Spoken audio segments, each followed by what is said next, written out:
Hey everybody, welcome to the Slick Tree Podcast.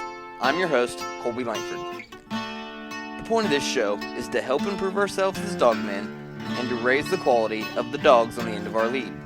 So let's settle in, turn the volume up, and let's see if we can't learn a trick or two together from our guests.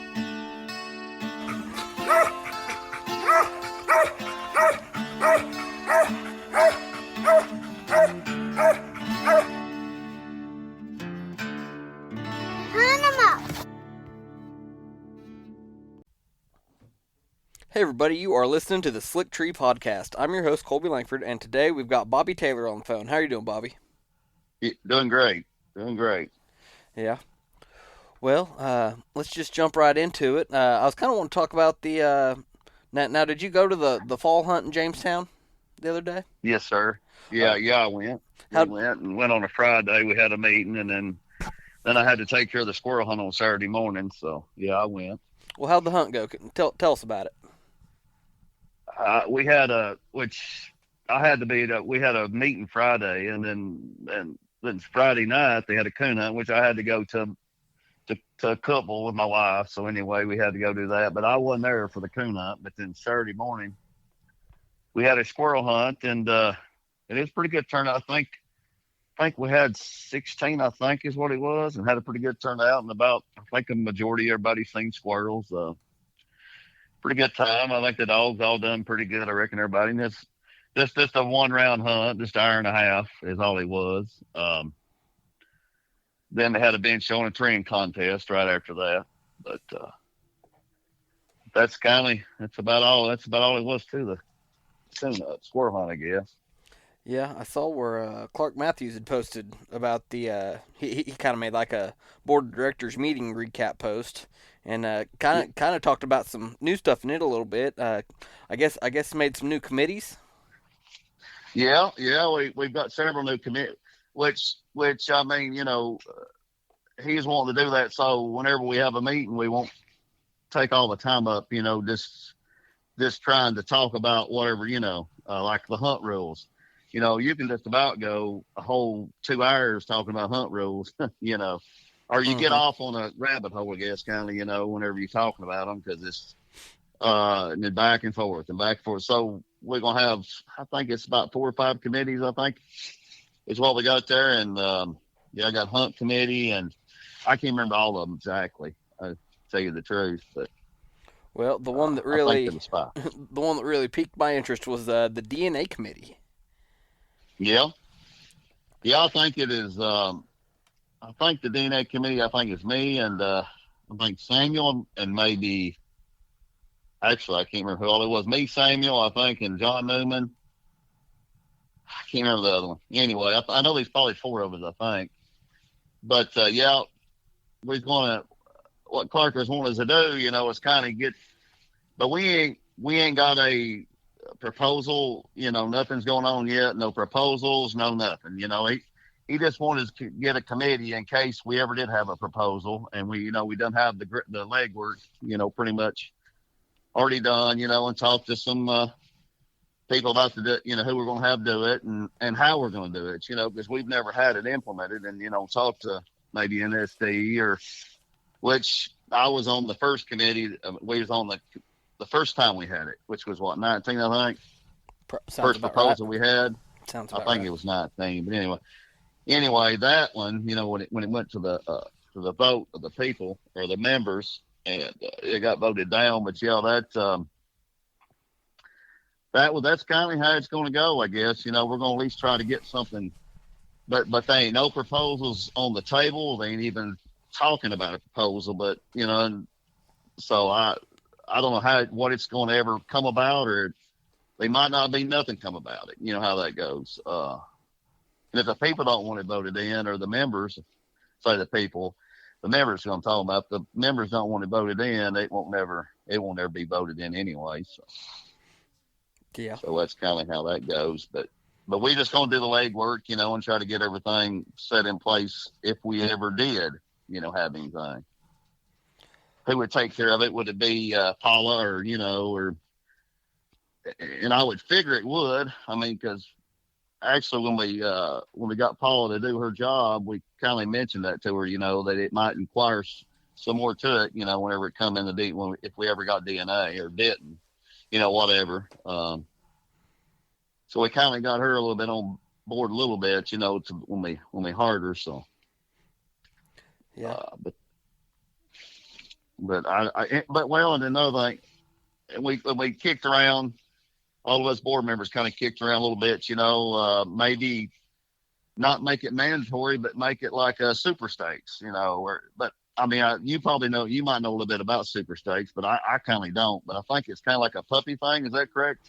Yeah, it's mostly it's kind of it's like a futurity type of deal to where it incentivizes you to get in the program because Okay. it makes it where they'll have special hunts specifically for the dogs that are DNA registered. At least Okay. that's the way they do it in Super Stakes. And Okay. That's kind of what they was kind of want to kick around a little bit, and on CBA, I guess, as far as that's what they was kicking around. I mean, and they whether it be mandatory or be, if you wanted to, or like a super stakes or, or something to that effect or something.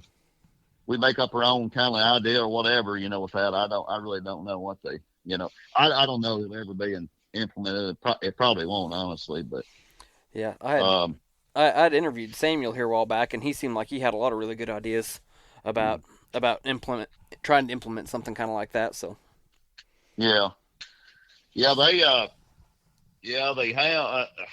Like I said, I don't know much about the hound stuff, but I mean, I don't know really how it works or nothing. I never fooled with hounds. I mean, I've always had cur dogs since I've been little. And I'm 54, so that's about all I've ever known has been cur dogs.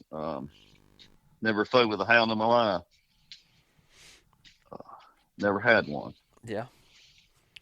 But Well, it seems like with the new management leadership in the OMCBA, there's definitely kind of some things on the move. It seems like. yes. Well, I mean, it's just like anything. I mean, I don't care if you or me or Clark or whoever was the best at being a president there ever was.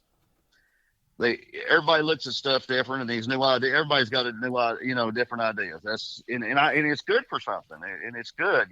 We implemented. I think it was term limits. I think it's 3 years. I think or 2 years.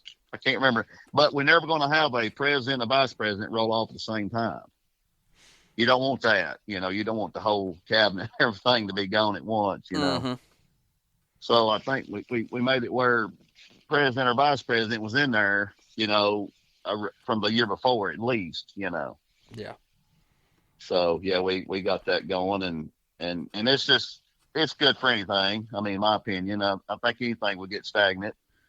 You get complacent. Anything you do, you get complacent if that's the case, Mm-hmm. Well, I saw Yep. I saw a post where advertising for a Battle of the Breeds hunt. It's going to be. Yeah. Yes, sir. Yeah. It's going to be. I think I seen it was in April. We voted in. I think it was in April. April the 20 something. I think. And it's going to be a 9 hunt. I can't remember if we're going to have a bench show and string contest or not, but I know we're going to have a 9 hunt and a squirrel hunt. It's going to be full elimination, I reckon. Mm-hmm. So, about like a normal world hunt, I guess, kindly. And I think they said they was going to use OMCBA rules, which I wouldn't be opposed to using any kind of rules if everybody could come together, Mm-hmm. But I think we're going to use OMCBA rules, what I've seen. Yeah, it's going to be Kimmer and Steven Stock and UMCA and what's the other one? OMCBA. Is there another one? I think it was just those four on the poster. I guess that's stupid. That's us. Yeah, I wouldn't even count us, but yeah. Yeah. So they anyway, yeah. You guys just gonna put a tape of trash bag over the OMCBA only dogs allowed on premises sign for that weekend, or how's that gonna work? They're as much OMC. I hate to say this. I mean, they're as much OMCBA as probably any dog we got. Just tell you the truth, Yeah. They was in it to begin with. Put it that way. Yeah, that's kind of all you can do, I guess. Well, it looks like it because that's what it says, ain't it? It sure does. I think we're gonna, I think we got a little bit different thinking now. I hope. I mean, I mean it. I mean, it's like hunting around here. I mean, there is nowhere near the hunter. Everybody acts like hunters, squirrel hunting's getting bigger. It ain't in this country. I mean, it ain't even close. Back when I was a kid or in my 20s, you'd go down here at Catoosa, it's 100,000 acres. I'm 54, so I tell you how long ago it was. But back in my 20s, you could go to Catoosa, 100,000 acres, spots everywhere.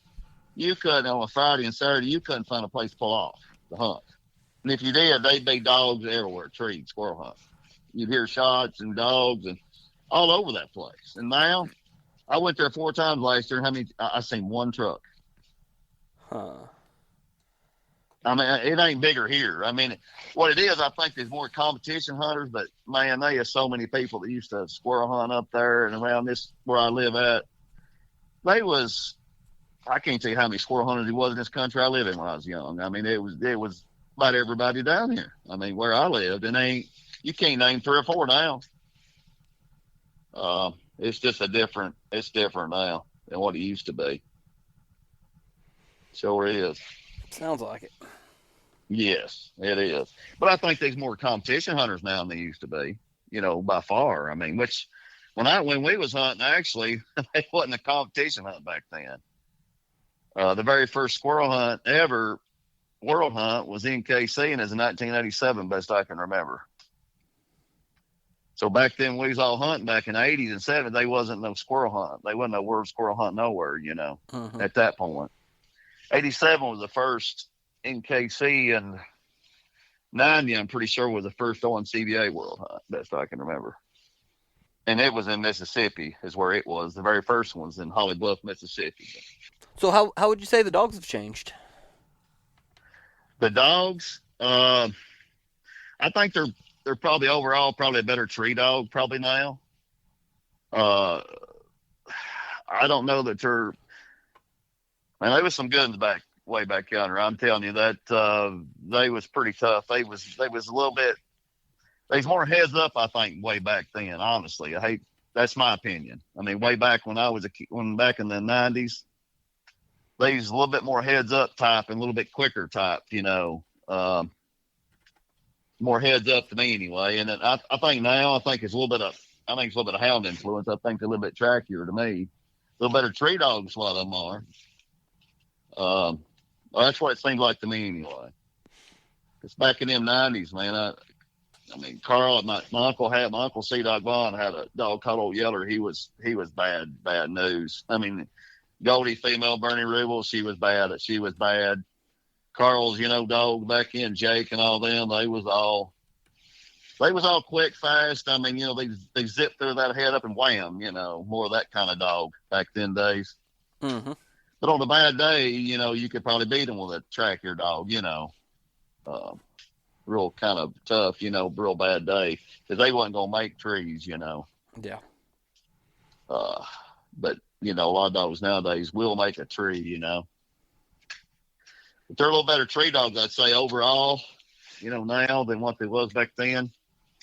But there's some real tree dogs. I mean, some of the dogs I said, they stay treed all day, but that wasn't the normal, though, Mm-hmm. Wasn't the norm for a mountain cur dog to stay treed all day long back then. But there was some that would do it. You could leave them in there all evening. Well, if we can kind of switch gears here a little bit and kind of switch over to what I really brought you on here to talk about is more kind of about your breeding program and just kind of the way you hunt and train. Yes, sir. Well, I mean, I kind of got started with dogs. I mean, when I was a kid, and that was a long time. We had some mixed up dogs and we finally got a little streak dog, and we got her. She actually was out of streak, I guess. Anyway, she was a half white faced dog. And we done really good with her, and then we let Carl have her, and then Carl sold her Tommy Malone. The first world hunt, she was in the picture. She done really good. But anyway, that kind of got me wanting the quicker Streak put a little bit quicker, faster dog in dog. He had a little bit more heads up type and a little bit more hustling type of dog. But from there, I went on and I hunted a lot of dogs for Peanut Beatty. I don't know if you know Peanut or heard of him. Heard of him. Anyway, I hunted a lot of dogs with Peanuts, and then I got that's probably back in, I don't know, that's in the early '90s, I'd say at that point. 92 there, I had a little female, me and Peanuts Happers, and I got fifth place, I guess it was, in her 9 months old in the USDR World Hunt. You probably never heard of it, have you? USDR? That's back in. Not sure I have. They're gone. I mean, they've been gone for a long time, but that was back in the 80s and 90s is when they was around. But they's from Texas, the guy was. I think that the Manning that hunts hounds, that was been his grandpa or daddy, I think. The Manning, he was a Manning. Okay. I don't know if you ever heard of the Manning guy out of Texas, got them real good hounds, but I think that was his daddy or grandpa. Okay. I'm not sure. Anyway, that USDR was a squirrel hunting, way back then. But anyway, we got them, but then my dad had a little dog. I seen this stock of dogs, and they was out of Streak and a that Yellow Rose female. And that Yellow Rose went back to Cane Ridge Turn, and that Cane Ridge Turn was a streak before Streak. Cane Ridge Turn was. He was the streak dog before Streak. He's a little black back and brown-legged dog, real good little dog. And the female was out of Cane Ridge Turn, and the daddy of them dogs was Streak, and every one of them would tree. I mean, I'm not saying every one of them is world champion, but every one of them, they had the most consistent treeing and hunting stuff than any I'd ever been around. And I like that crossbreed cross I'd ever seen at that point. And I'm still hunting. I'm on my 7th generation, I think, down from them dogs on one side of my dogs right now, I think, is what it is. It's at least 7, I think. But anyway, we got her, and I bred her she was out of Streak and Yellow Rose, and I took and bred her to Jackson. We got a really good cross, and then we kind of land bred and off and on, down through the line, and I ended up with the Rowdy dog, which we won the LMC World Hunt with, in 21, I think it was. One that wound up with him. I think he is the 6th generation down from that line on that side that I've had, or 7th. I can't remember. Anyway, I've got 2 pups at him right now. It would be the 7th, I'm pretty sure, out of that same line. But and then I had I got to fiddling with Alan Franklin about that time back in the, I don't know, early 2000s, I guess. Something like that, 2000 something, 8, I guess, 7.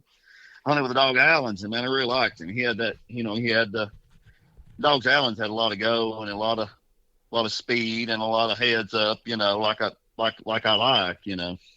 Uh-huh. And anyway, I went and got we got Kane off of him, the Thunder Sport Kane dog. I got him, and I trained him, and then I sold him back to Alan, when he was 2, and then Alan went on and won the World Hunt with him that fall. Anyway, then after that, I was at a hunt one time, and there was 2 little black dogs standing over, and I've always been a sucker I always liked the black dog. But anyway, these 2 little black males standing over there, and they're 6 months old, and the guy was selling them. And I walked over, and they little short, stocky dogs. I like a dog, kind of a stocky dog, kind of built. Anyway, they squirrel dog looking little dogs. And I walked over, and it was, I asked the dude, I said, what are them out of? And he said, black. That's how I done had Kane at that point and sold him. And they said, blackjack. And he let her make which I hunted blackjack and hunts for Allen. I hunted him the World Hunt and got 2nd place win the World Hunt for him, And anyway, they had them 2 little dogs, and they sold them. They're 6 months old, and they went out. I'd like to have one of them, but they took them out, and that guy, they treated 4 squirrels apiece, and that guy bought both of them from Kentucky. Anyway, I was talking to them, and they said they got a litter of them down there right now, same litter, And I called David Shaddix, the guy that raised them. He had the blackjack dog, and he raised the female, but called him, and he said, I told him, I said, I want the blackest one. And the littlest and the meanest one. That's what I told him. Nate's puppy. He said, I've got this what you're looking for. That's funny, I guess. He said, I've got this what you're looking for. I said, you're kidding. He said, no. He said, I've got a female that fits that to a T. And I said, well, I want her. And anyway, I went and got her, and I got her home, and that was, and what's crazy is that was a I put her out here in this pen, and that was a barking. She squalled from the time I put her in that pen until my kids went out there and got her that night about midnight. Anyway, I call what's ironic about that. She's the quietest dog I've ever owned. I named her Shadow. That's what, she is the quietest dog I've ever owned in my life. That's what's odd, ain't it? Mm-hmm. It don't make no sense, but that was the noisiest pup ever. So I called David Shaddix at daylight, and I said, David, I've got to have another pup. Keep this thing occupied, Anyway, I went back there and got her and brought the other one back with her, and that's kind of where my shadow dog come from. We won them world hunts with, and she's by far the best reproducer I ever even thought about having. I mean, every time I've ever bred her, everything I'd get out of her would tree. You didn't have to fool with them much. You just turn them loose, and they just go to treeing, Mm-hmm. Had hunt in them, and they had tree. I bred her to Rowdy, to Dan one time, and which her and her litter mate, this is what's a little bit, when I wanted to want to see Big World Hunt with Shadow, her and her litter mate was in the finals with each other. I don't know if I've ever heard that ever happen in anything. There was 67 dogs there that day, and me and her, there's only 2 litter mates there, and they was in the finals against each other that day. Sounds like so that was pretty. That was pretty ironic, I guess. I mean, out of 67 dogs, they was the last 2 standing. Mm-hmm.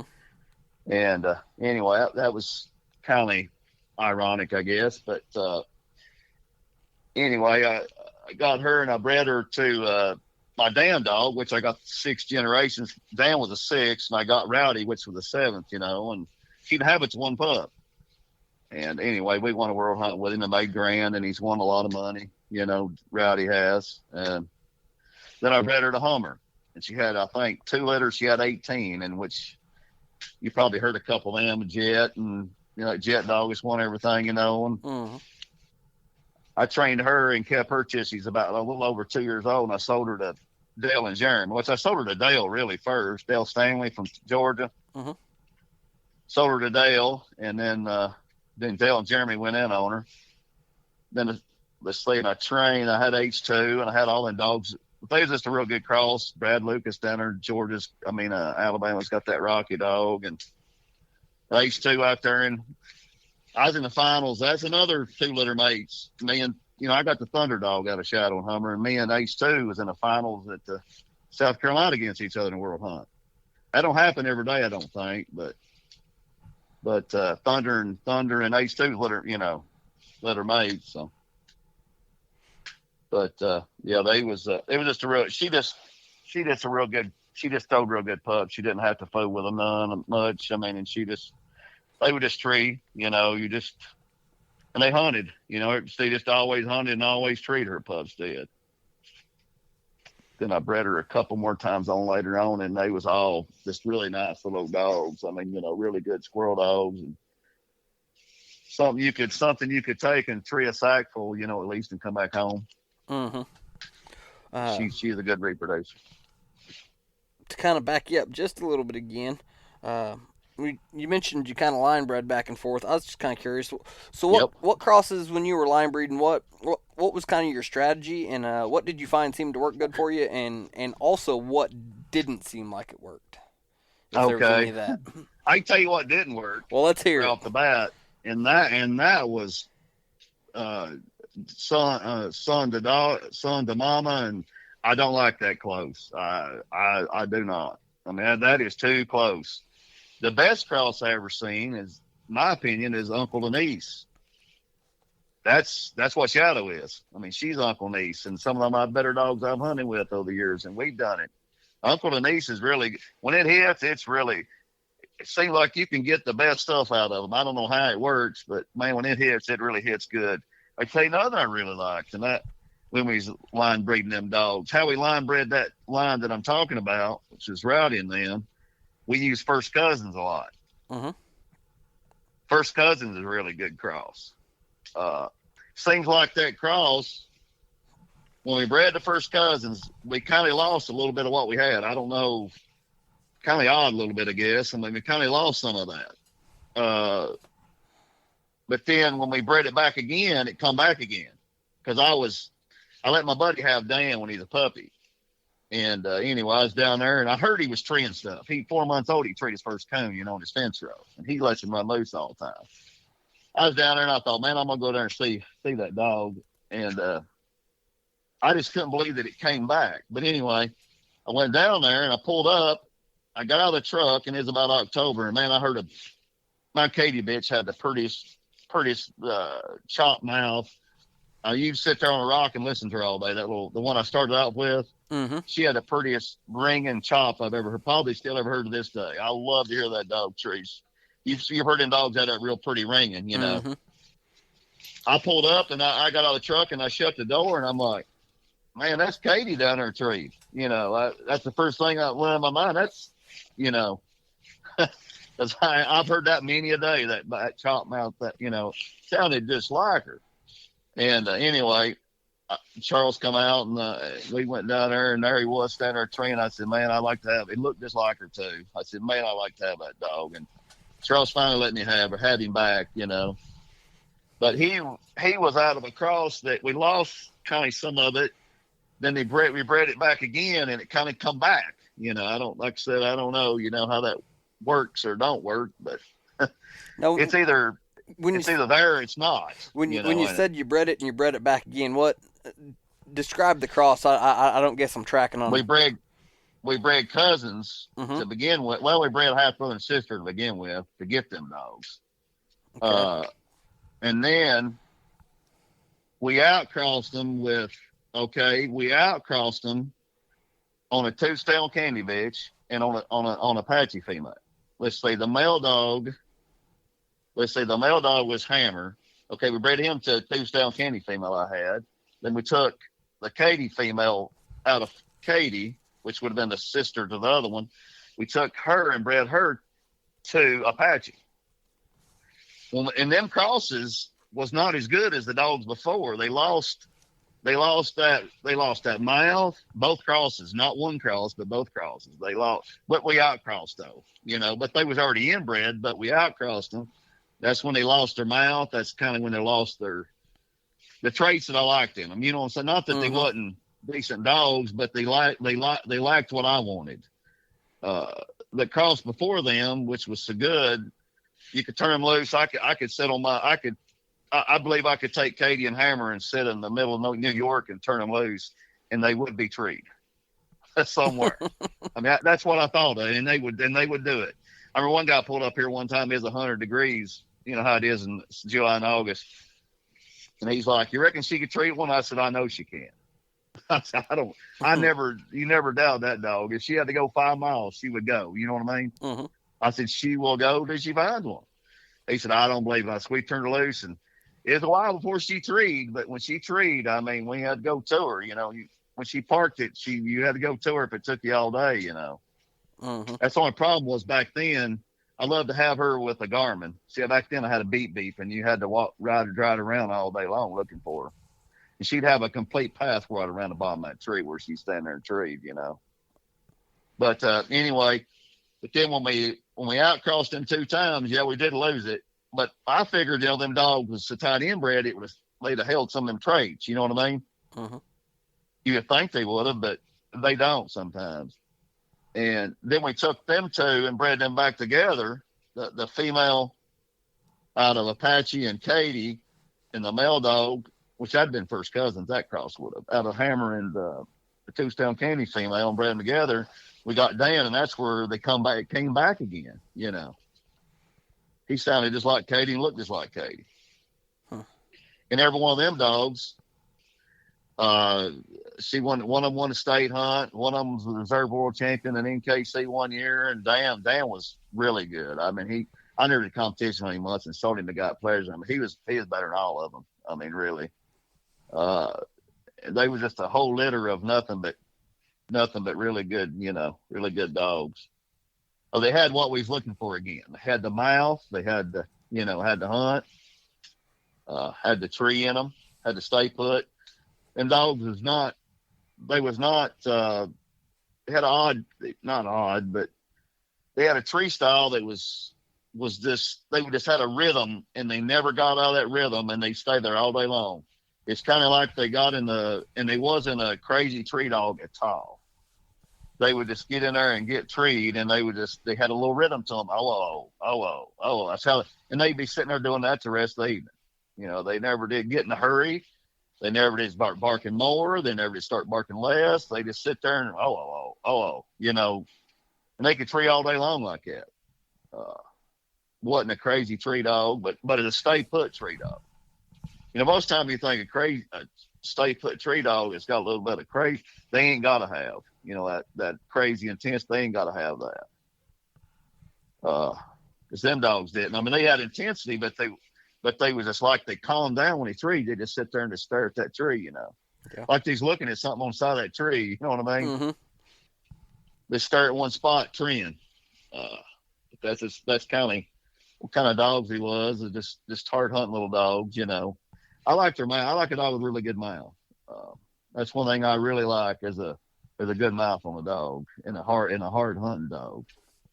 And a heads up dog. I mean, you know, you need a head up dog, or I want one that's got its head up. Hard to find everything you want in a dog, isn't it? It is. It's a puzzle with a lot of pieces, and it's hard to get them all lined up right. Yeah. You mentioned the you didn't like the son to mama cross, and I don't remember where I'd heard it, but I'd heard a saying about that at one point. I think I think the saying goes, you're not supposed to put something back where it came from. No, I think yes. I think father daughter is better than mama to son. I've seen a few of them all right, you know. Well, what ended up with the dogs that were son to mama? Well, it doubled up. It doubled up stuff that made the dog good to begin with. You see what I'm saying? The dog it was, like a lot of the really good dogs has got odd things to them, don't they? I mean, that's just the truth. Mm-hmm. It's not really normal. The really, really good dog has got odd stuff to them.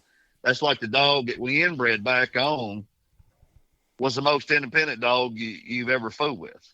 The mama, right? Mm-hmm. I mean, she to a point to where you'd have to whoop her to make her stay at a tree when she's young because the dog come in on her. She hated being around another dog, right? Well, okay. When we done that dog out of her would tree and do good by himself. But if you put a dog in the woods with him, he wouldn't stay treed. If you hunted 24 hours, he wouldn't stay at a tree. Never.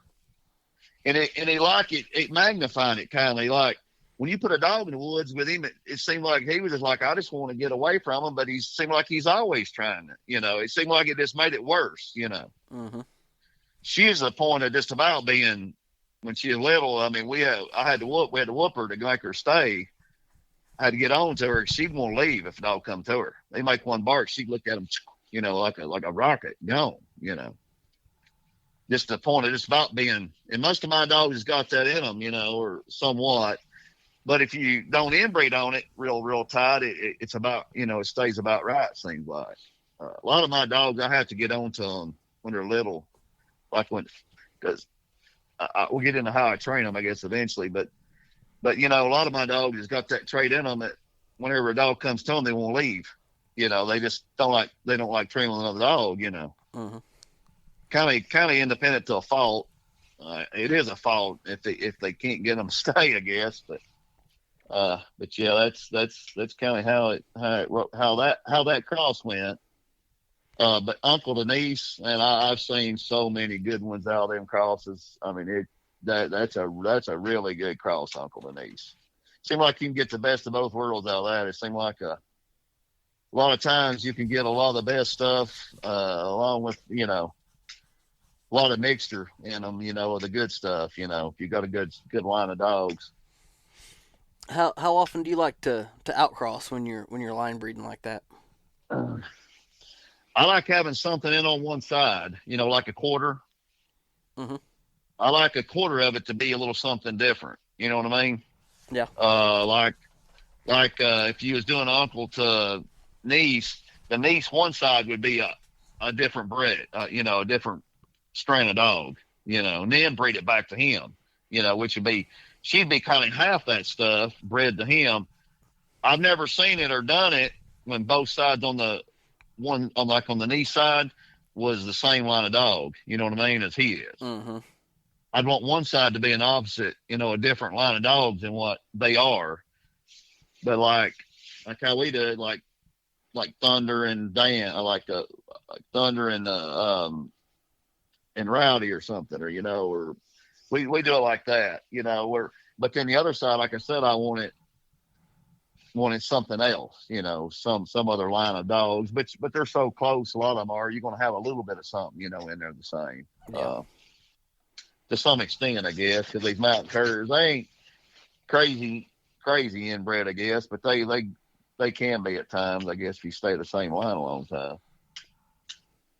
But but when I bred Shadow and Hummer together, it kind of, they was kin, but they wasn't, crazy kin. I guess they'd been distant cousins, I guess, to some extent. But that was a really good cross. I mean, like I said, I don't know how many world champions. They was several world champions and several grands and several dogs of the years come out of that bunch, They was pretty good pups too. But that's kind of the breeding part, which, I mean, I don't really call myself a big breeder. I wish I'd have kept a lot more female. I wish I'd have kept every female Shadow had, is what I wish I'd have done. And I didn't do it. I just don't like keeping a bunch of dogs that I can't hunt them all. You know what I mean? Mm-hmm. It's hard to do that. I mean, I've got semen on Blackjack, which is her daddy, and I've got semen on Dan, which is Rowdy's daddy. I've had that line for 8 generations now, or whatever it is, but I've got semen on him too. But now you was talking about training. You said something about training dogs too, right? Yep. I was like I told you, I'm probably not.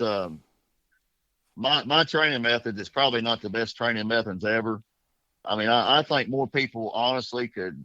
There's a lot of people a lot better than me at training dog. But I've trained I've trained several that won world hunts. I think my method is a little bit more.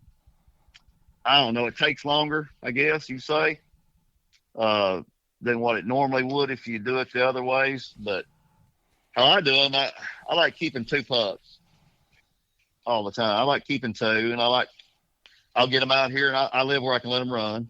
Let them run loose. And I'll get them out here and let them run around, and I'll put feeders up, and eventually I'll catch them a squirrel. And about 3 or 4 months old, I'll catch them one, and a lot of the good ones will tree it. I mean, people don't think they, but they will. I mean, a lot of the good ones will tree it that young. But anyway, then I just start walking in the woods around feeders, and then I just start walking in the woods, period. But then once they start treeing in the woods, I take that other one away. I take them apart from each other, I separate them again. Then when I separate them, I start just walking around by themselves. But then, like I said, well, later on, when they get to treeing really good, like I said, I walk in there to them, and I don't never tie a dog. I mean, I'm just opposite a lot of people. I don't ever tie a young dog, hardly.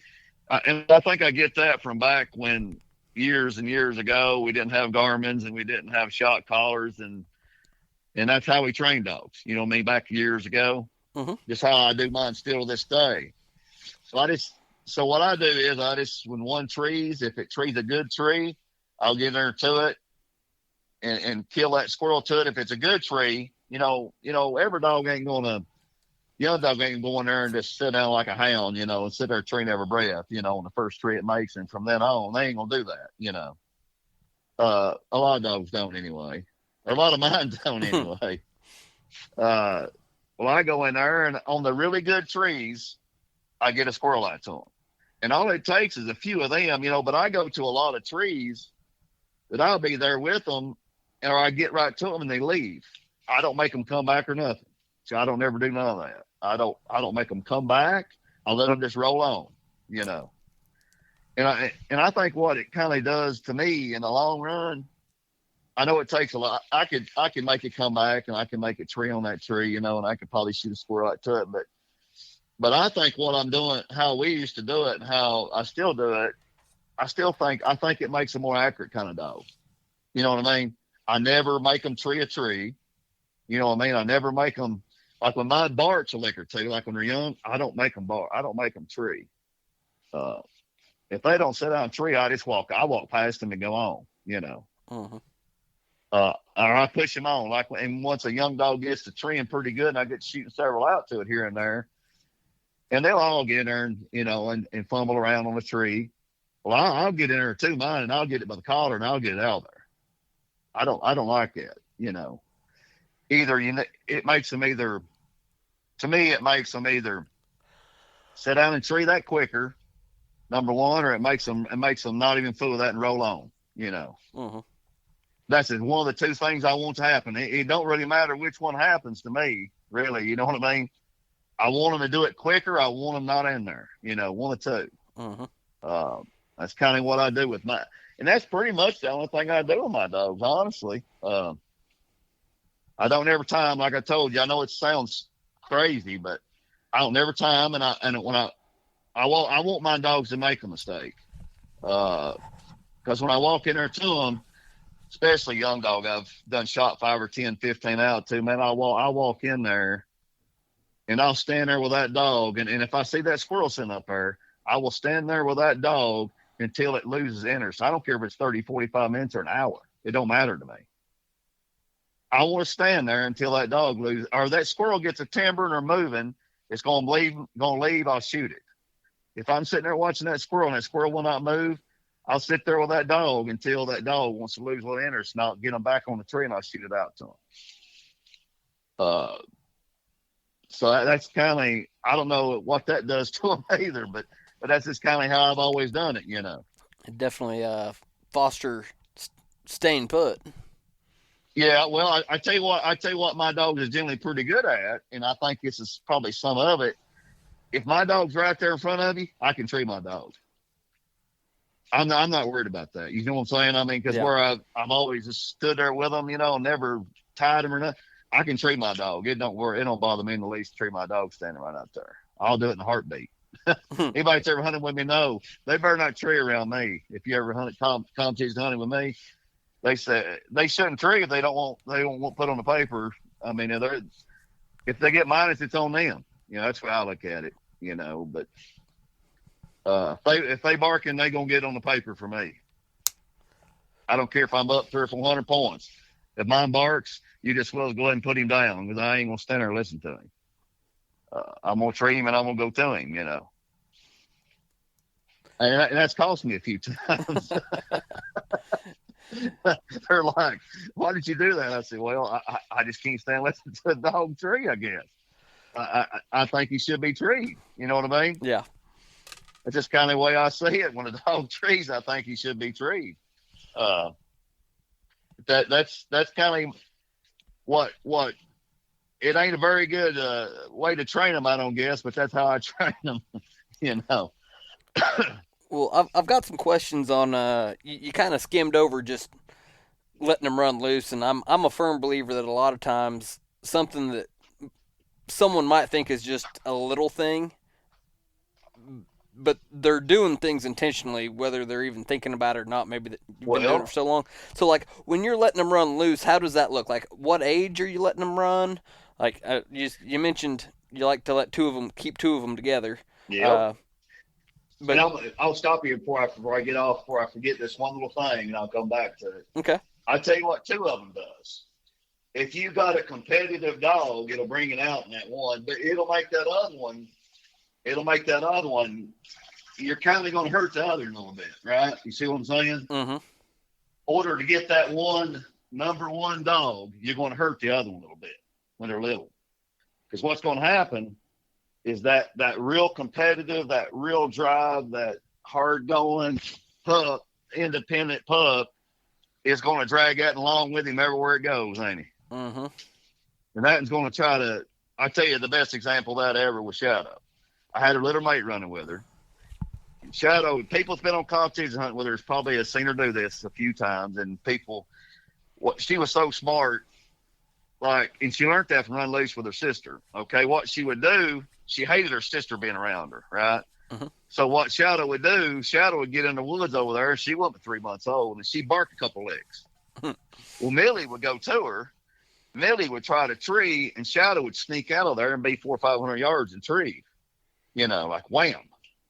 So she hung her up. She figured out how to hang her up, right? You know what I mean? Yeah. You ever seen a dog do that before? I have not seen a dog do that. I've seen a couple hounds do it. I've seen a couple hounds do it, and I've seen her do it. She figured that out by running loose because she couldn't get away from her. So she figured out a way to get away from her. Well, she won the World Hunt that year in the NKC. The dog was with her. We turned him loose and Shadow treed instantly about 400 yards, and that dog come back in. Well, that dog went to her. Well, okay, went to her and she had a squirrel. I got 100 plus, and she got 0 because she couldn't get to her before the tree was already closed, right? Okay, the second tree, Shadow went her about 300 or 400 yards and slammed another one, and she got a second tree on that tree right before it went out, right? I looked at Danny and Jeremy Nichols. I looked at them, and I know what she was going to do. I hunted her every day of her life, just about it. She could go and I could go, but I know her like the back of my hand. And I turned her loose. I said, watch this. I looked at Jeremy. I said, watch what she's fixing to do. Well, I turned her loose, and she went right across that little drain, just fumbling around. She don't fumble around. I don't know if you ever, anybody's ever hunted where it tell you she don't fumble around. She went across that little hollow there and just went over, and that dog was kind of following her. She went over and barked up. She looked back at that dog and looked up a little tree there and barked one lick. And she went to easing off, just really slow. And she looked back over her shoulder, and she seen that dog come up there at that tree. She made 3 or 4 or 5 licks, and Shadow made another little lick there. And about that time, that dog just sat down. And you see Shadow going up the side of that mountain there, but we all sat there and watched her. She's going up the side of that mountain real slow. And she got about 100 yards, and she went shoo, like a bolt of lightning, right? Before she could get her treed in on that tree, I done had Shadow treed in at 400 in there. Before he got her treed in on that tree we standing in front of, she was done treed at 400. And anyway, but I tell you what it done to Millie, though, to get her, it kind of sacrificed another dog a little bit. You know what I'm saying? Yeah, kind of made her want a me too. Yes, it made her a me too-er. And in my opinion, the harder hunting dog will never be the me too-er, hardly. I mean, you ever notice that? I mean, the hardest hunting pup, you got 3 pups. One of them hunts harder than the other 2. The hardest hunt one ain't gonna be a me too-er. The other 2 will, right? Mm-hmm. That's just the way it goes, ain't it? And anyway, that's kind of. I'm sorry to interrupt you, but man, I was going to forget. Oh no, you're fine.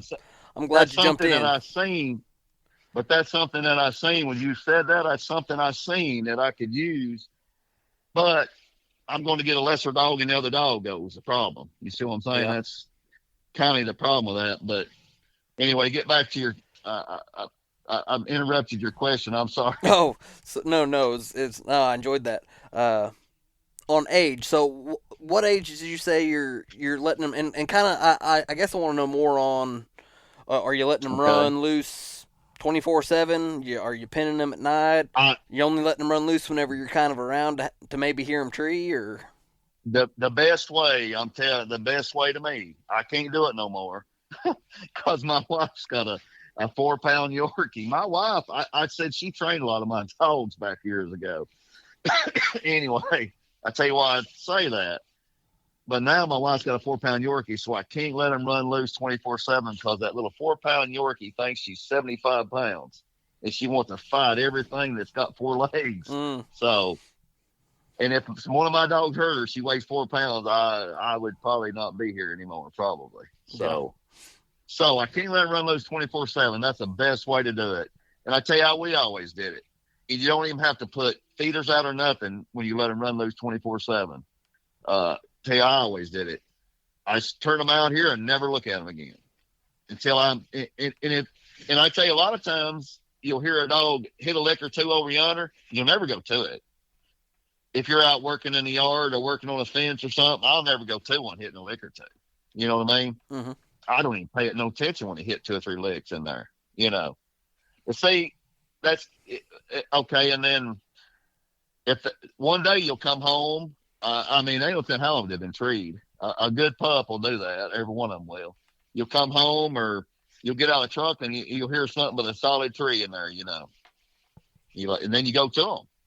But like I said, like I think what that goes with about training like I train a pup when I'm doing them that way is that doing that right there is going to make them accurate because you're not going to that pecking round. They're either going to start leaving them alone or tree them. You know what I mean? Mm-hmm.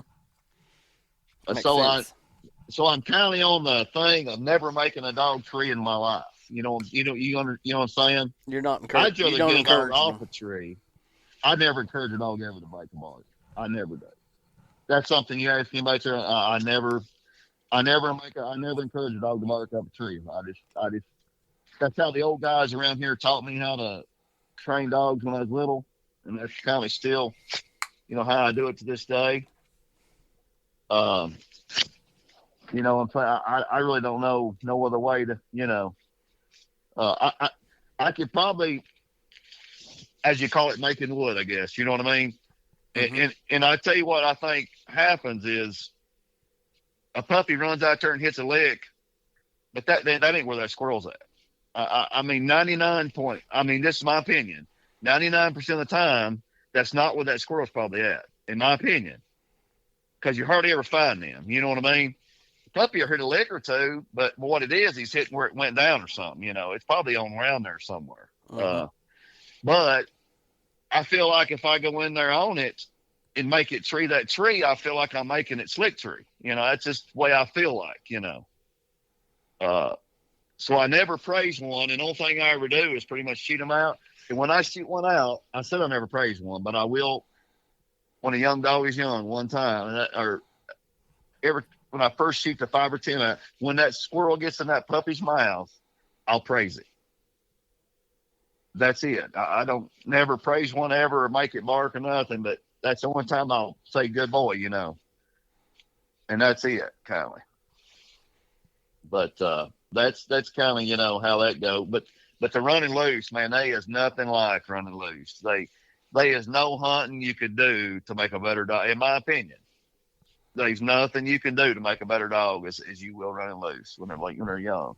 It brings out they're so smart. I mean, it just crazy smart is what it is, but it's pretty simple though. I mean, when one's treeing right, you just go to them. That's the only time you ever go to one of them when they're running loose. That's the only time we ever went to one. Yeah. How long on average with most pups do you let them run loose before they get to that point? Man, most of them. And squirrel hunting has got a lot to do with the time of year. I mean, that's just my opinion.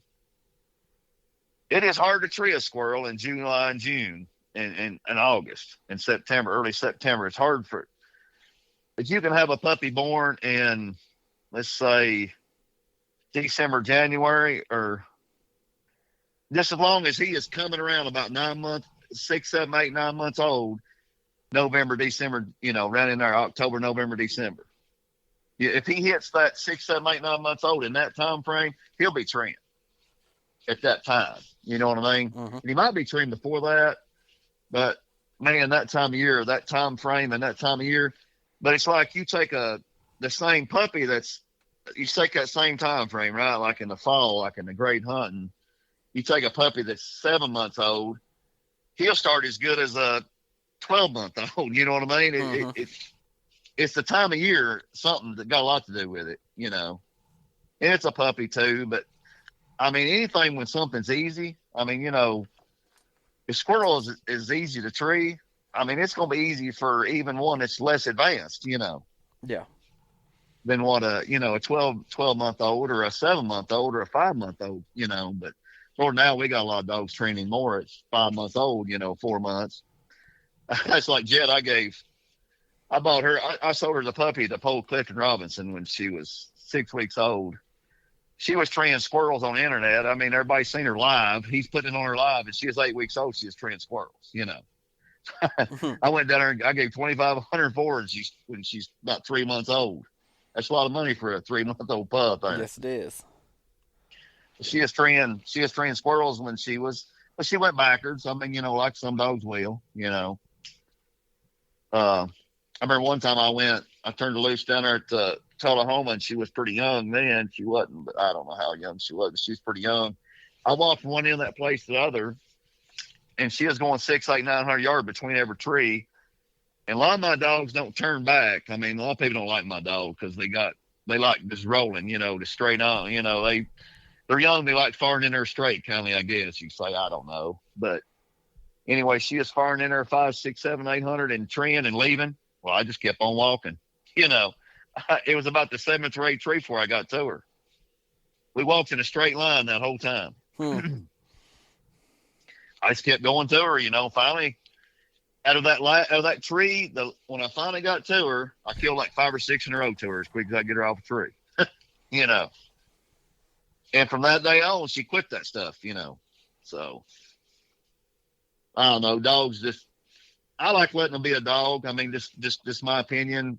To me, it's just like if you was playing football or basketball or something, you as a kid, and somebody's over top of you, beating you and whooping on you, yelling on you every day, you probably wouldn't love it. Mm-hmm.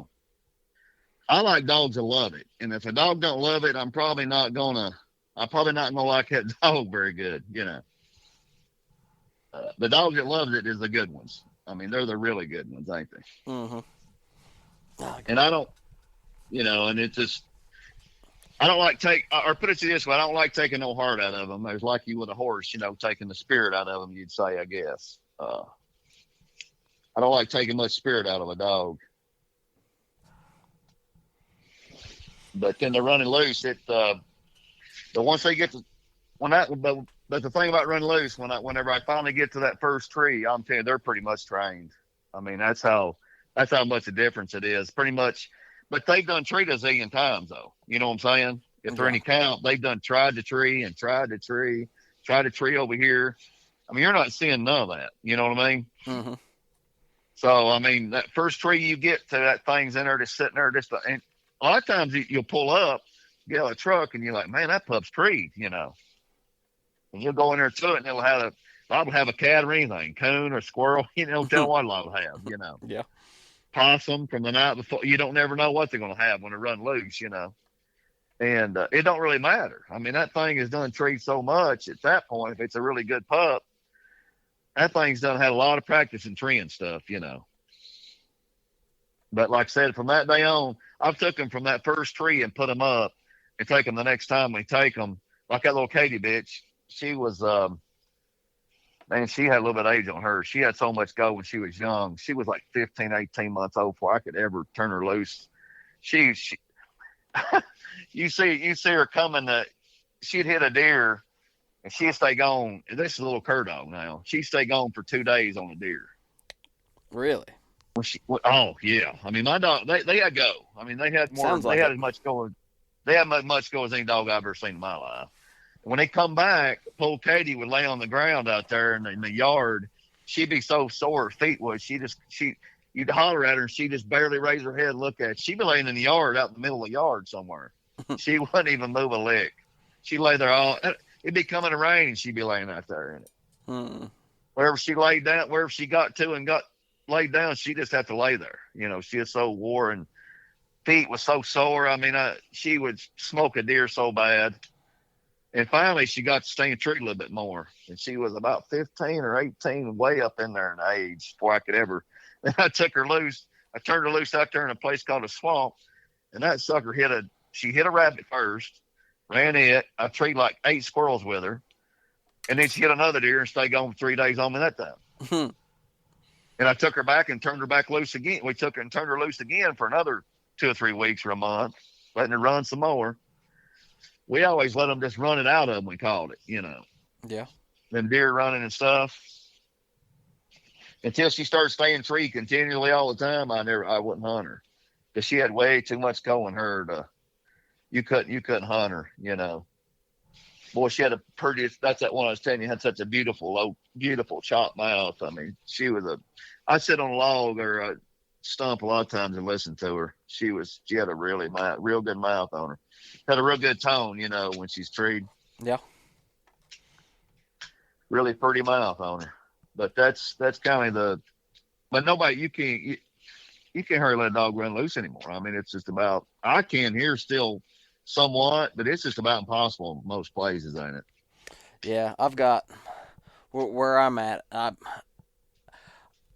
I'll let one run, but I just can't hardly let myself let one You just think something will happen go to it? half feral. Yeah, I mean there's a You need to get that. You need to get that out of your mind, in my opinion. yeah They make them every day.